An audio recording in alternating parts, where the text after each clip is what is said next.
యెషయా గ్రంథము 54వ అధ్యాయము.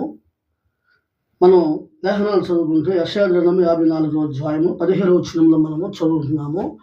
ప్రభువైన యేసుక్రీస్తు వారి నామములో మీ అందరికీ శుభాభివందనాలండి. ఈ యెషయా గ్రంథము 54వ అధ్యాయము 17వ వచనంలో ప్రభువైన యెహోవా మనకు ఏమని వాగ్దానం చేస్తున్నాడంటే, నీకు విరోధముగా రూపించబడిన ఏ ఆయుధము వర్ధిల్లదు.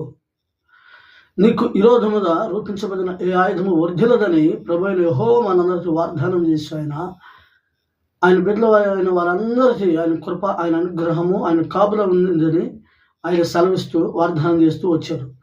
అదే వచనాలు మనం చివరి వచనాలు మనం గమనిస్తే ఏమందరంటే, చూడండి మరి ఎంత శ్రేష్టమైన మాటలు. అదే 17వ వచనంలో చివరి వచనాన్ని మనం గమనిస్తే, యెహోవా వాక్కు సేవకుల నీతి నా వలన కలుగుచున్నది. ఇది యెహోవా స్వాస్యమంతా ఆయన వాక్ అంట. దేవుని స్తోత్రం, హల్లెలూయా. యెహోవా సేవకుల మాట ఆయన స్వాస్యము, ఆయన వలన కలుగు సమస్తము అది ఆయన వాక్కుల వలన ఉన్నది. కాబట్టి ఈ విరోధమైన ఆయుధం ఏది వర్ధిల్లదు.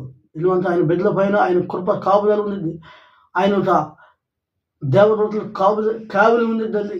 మన అందరము ఆయన కృపలో ఉన్న జ్ఞాపకం చేసుకొని మన హృదయాన్ని మనం పరిశోధించుకొని మరలా మనం ఒకవేళ జారిపోయిన వారమై ఉంటే, మనము తప్పిపోయిన వారమై ఉంటే, మనము ఏ విషయంలో మనం జారిపోయి ఉన్నాము, ఏ ఆలోచనలో మనం జారిపోయి ఉన్నాము, ఏ మార్గంలో మనం వెళుచున్నామో వాటన్నిటిని మనం గమనించి ఆయన స్వాస్థ్యమై ఉన్న మనము ఆయన ప్రజలము కాబట్టి, ఆయన పిల్లలము కాబట్టి మనము ఏమై ఉండాలంటే ఆయన విరోధమైన ఏ ఆయుధము వర్ధిల్లదు. కాబట్టి మీరు కూడా ఆయన విరోధంలో మనం నడుచుకోదాకుండా ఆయన వర్ధిల్లులాదని, ఆయన కృప అనుగ్రహం మన పైన ఉండిలాదని మనం ప్రార్థన చేస్తుని మారు మనసు పొంది మరలా తీర్మానం చేసుకొని ఆయన సన్నిధిలో ఉండాలని ప్రభువైన యేసుక్రీస్తు వారి నామంలో మనం చేర్చున్నాను. ఇట్టి వాటిని దేవుని విడిచిలో